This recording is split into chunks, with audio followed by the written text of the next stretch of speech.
Well, again, it goes back to it goes back to what they learn from home. All right. Okay. It goes back to home. Okay. Okay. Whatever a child learns from home, they consider the gospel. Okay. Exactly. So if mommy and daddy, or whoever that role model is showing that Lil Wayne is it. When they go to school, Lil Wayne is gonna be it. Okay. I have a nephew that's 3 years old. If Lil Wayne came up, he wouldn't. I mean, he may jump up and down, but if the president came, Derek would be more enthused about the president. Yeah, so again, this is what comes as home. This is what comes from home. But you're saying because he's 3, he's malleable at this point, right? He may not jump up for Lil Wayne because he's not young enough to understand what he's about. Yes, he's 3. He understands Barack Obama, but let Elmo walk in the room. Fuck Barack Obama. He's gonna jump up and down for Elmo. Why? Because that's his mentality at that point. So you can't use really that as an example. My one example was going to be, if you ever tried to get tickets to the inauguration, I can get, you know what I mean, I'm no type, I can pick up the phone and get tickets front row to anything.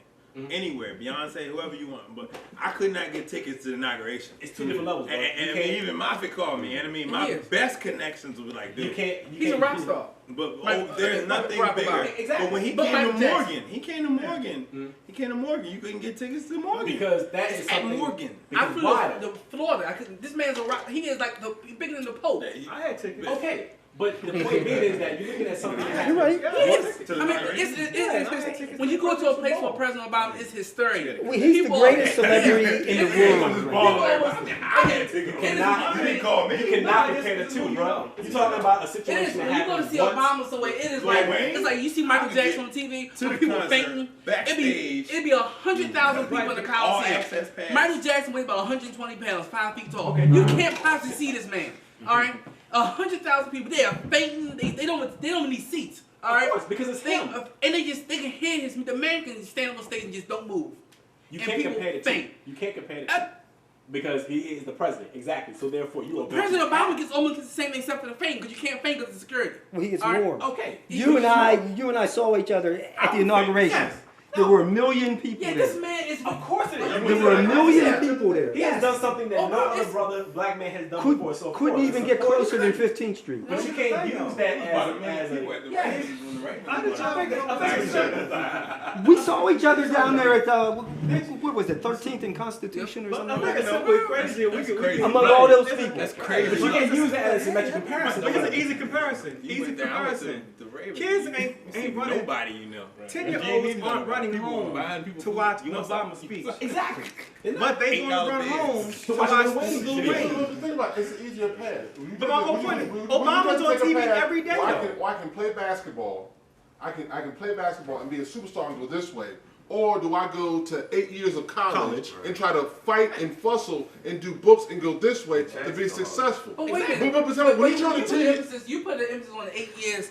You put a lot of different adjectives behind this. You say I can be a rapper, or entertainer, or sports player and make millions of dollars, or I can do 8 years of struggling, hustling. You put a lot of adjectives behind the 8 years, which makes it sound a lot worse. No. But that's the thing about it. When you go to school, why does it sound worse? Where are you getting the 8 years from? Okay. That means you're bettering yourself by going this route. You have 2 different routes that you can go. But if you look at a kid who's 17 or 18 years old, you say, do you want to take this route where you have to work hard and struggle to try to make it? Or you can pick up a basketball that you've been doing since you've been 5 years old and play sports and make it. But no, wait. And that's a fallacy right there, okay? But work hard and struggle. I got a question.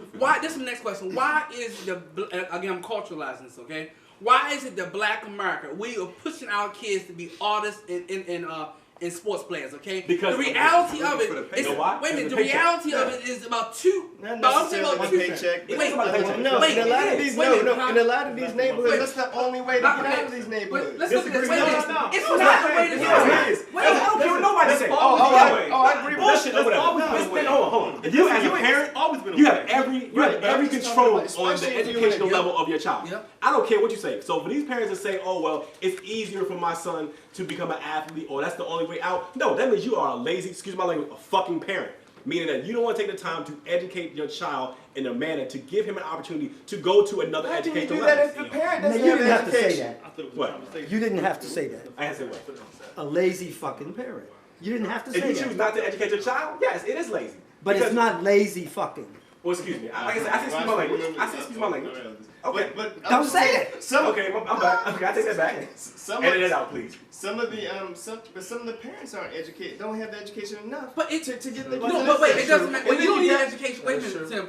You don't need education. That's true. You don't need because that's true, but they don't know, like some other parents know, how to get their kid to where they, again, who's in a better situation. But where's the responsibility? But like I said, it comes from home. Yeah, it does start from home. It does start at home. Santana said something.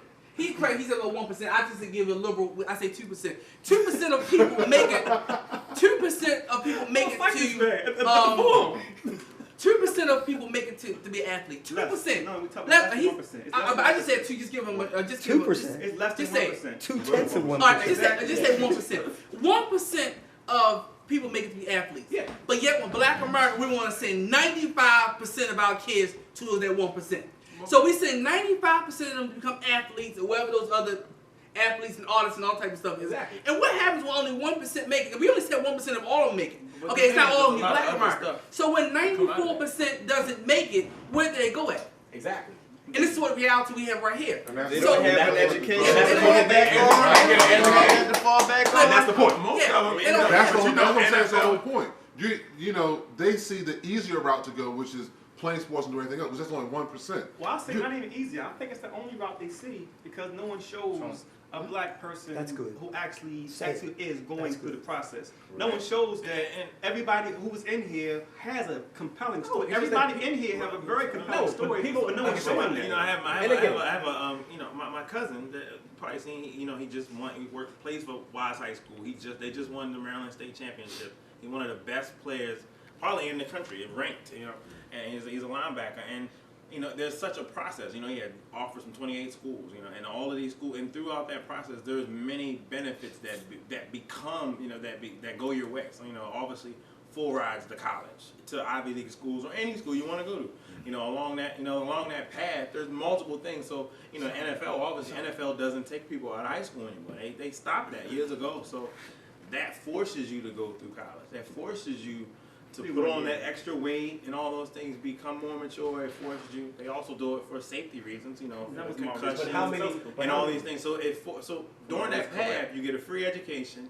You'll have a lot of other things given to you free. Right. So there is a benefit to it. So pushing your kids towards the NFL is not bad. But on the other hand,